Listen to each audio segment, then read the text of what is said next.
So let's not give any kudos to Putin. Call him what he is. But the fact is, he's responsible for a lot of bad stuff. Inflation here in the U.S. is not really his doing.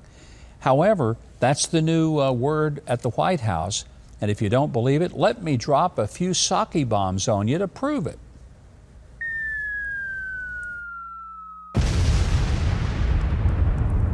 So here is Jen Psaki answering a question as to does she still stand by the statement that inflation is just this little temporary bump in the road. How long do you guys think temporary is? Well, again, Peter, I think what we do is we rely on the assessments of the Federal Reserve and of outside economic analysts who give an assessment of how long it will last. The expectations and their assessment at this point continues to be that it will moderate by the end of the year. There's also no question that when a foreign dictator invades a foreign country, and when that foreign dictator is the head of a country that is the third largest supplier of oil in the world, that is going to have an impact, and it is. In her world, things are actually getting a lot better, and it's so crazy that even CNN, of all people, couldn't take it anymore. Watch.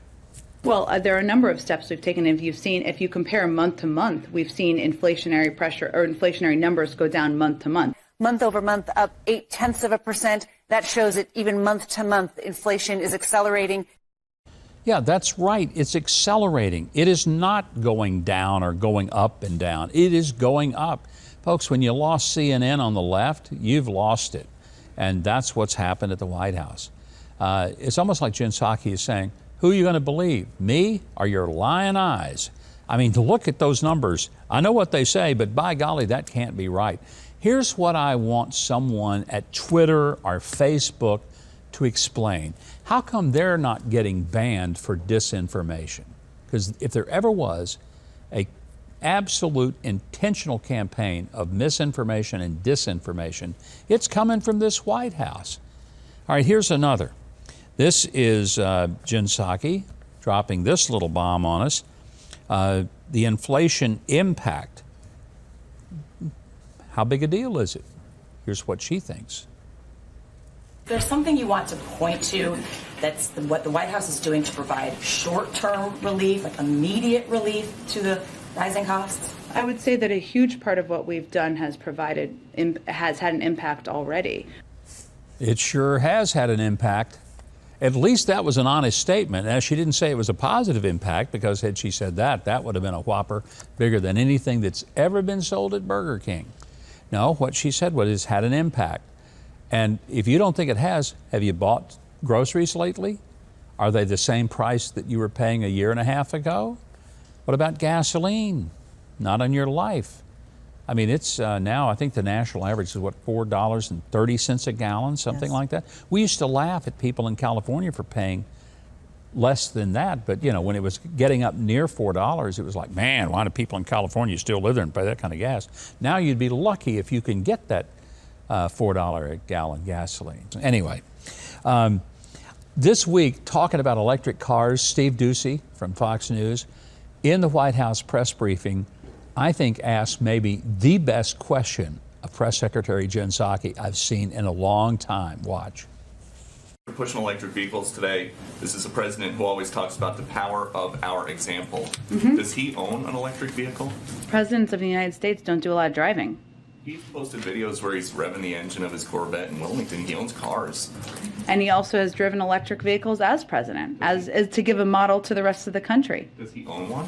I think the president's record on this is clear, Peter. Presidents of the United States, current and when they are no longer, typically are not doing a lot of driving.